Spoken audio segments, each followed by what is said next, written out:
voin hi December ni som thum sang hi som bakua ani a voina hian melveng tlang kan kala melveng tlang kalna chan hi melveng a hian khua om to a chu melveng khua ani a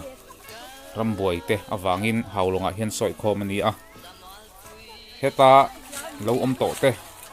hian an khawhlui hi an ngai em thina ram hnuai vek ma ni sela an kho om na mun te an indin na mun te chuan an lung ala tileng em a an tual chai na mun te chu mu le hi an chak thina ni chu vain voina po hian kan nu te ho te khatiang rualang chi lai muna lo cheng to te chuan lai mun hi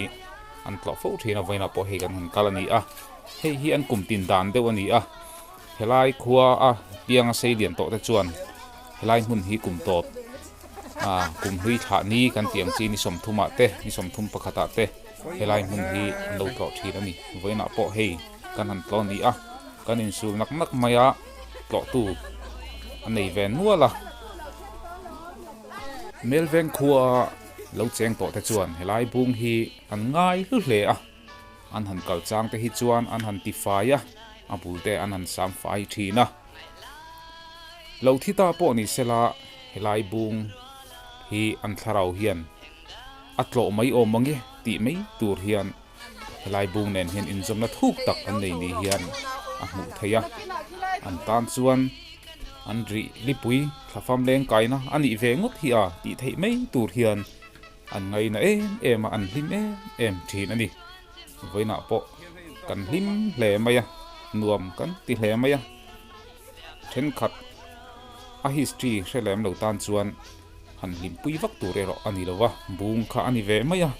ram hnuai bung ding satli mai kha ani a maro chu alo cheng to tan chuan ani ho lo thin lai ril hi fan ngoya lung ati leng thara an wang lai an ngaya an nau pan lai an ngaya chung kima helai muna an cheng ho lai te thing an phur lai te na an tho ho lai te tui an choi thin te an the chuak thina lai mun an ngai em thin ani in te adin to lem lo awangin tlo tur dang vak om lowa bung hi an tlo tlang puya hei ba ka hian tlang an kan han chuan le anga chung te chu voina kan ti tur te chu an ni maya ti hian no pang apui no in kan kala bunga hian kan han om trai renga an ruamin a him om hle maya tin he bung hi rin ai takin alo dian ve le a ti hian an ni hian han te kola chu ta tanga kan han riat thei dan chuan hit som ni le pakhat la ya lian alo ni a tin azar hi som pathum lai mai alo nei boka an lian em me azar te po hi an ni chuan ti hian lai hi an tlo kan sei tong khan an tlo ro thing kan ti to kha heti an lan dan me ya chuan helai hun hi khan mual hlui ni ina langa ti hian khan hlui to tak tak mai mu tur oma hun ranga hian thuziak khan lungziak hlui tak tak mai sangkha chakwa somthum ti borvel in ziak ang chi khan phun ang chi te pokha mu tur omani ti hian hengai khan lungziak te hi an chiar thina an lung te aleng em thina an va ka heng lai hian nuam an ti ve em thina ni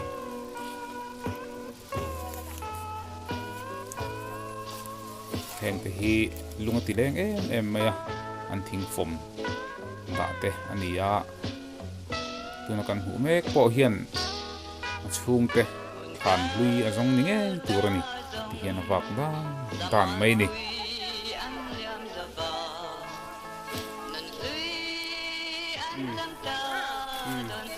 khan lak vel te hi nuam hi an ti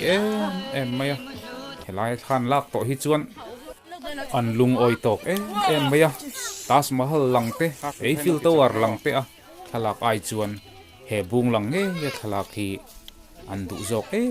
em ani he bung puan then to hi chuan an ina ho khom ta an in theng ta ang mai hian an ngai mo ti mai tur hian an thla hi muang em maya a chang le an han te kola a chang len han lona chu tiang te chuan an khosa nuam hi an ti em ani ti hi an kho sak ban thung atang hian a hriat theia chu tiang chuan kum hlui an thla thin ani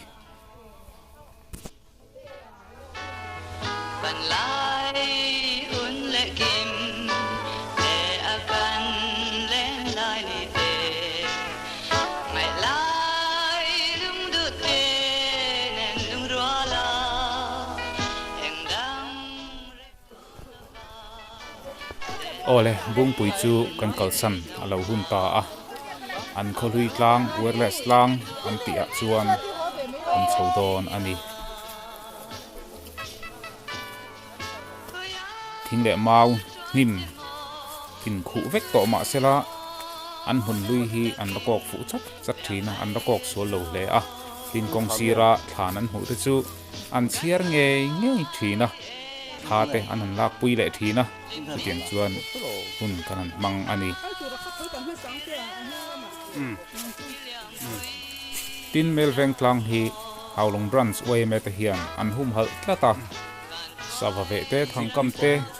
thing phuk te an khap tlata helai mun hi ngot thatak a siam an tumani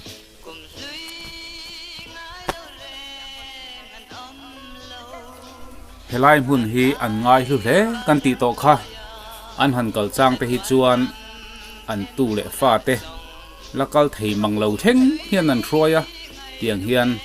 bok wa ka kal ngai khop a lakal thei lo te po hi anin throi liam vek zelani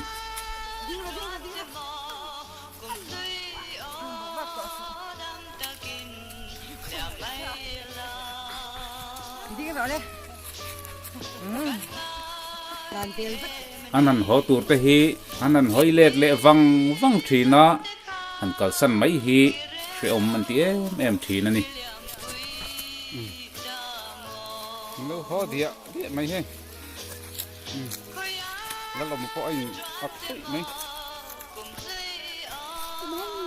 tuna chuan wireless tlang richur tlang an ti lam kan han pana richur tlang an ti na chan hi tu ma in sa phawin wireless an buna wireless chu karen alom lo vangin engine manga ti nun ani a chu khol chu ari chu reng maya chu wanga helai tlang hi ri chur tlang ti an ni ome helai mun hian tlo nge thina atlang sang em ra haulong dai vel tlang a hian a sang lai ber ani nge ani an tan chuan ring lang tlang hi an ri ngota an han thlen to hi chuan an tho aveng hok thin ni ngai turani anan hoi vela nuaman ti ema khothlang lam tui khua Bangladesh East Pakistan tui khua te po helai hun atang hian alang thei ni omin an soyani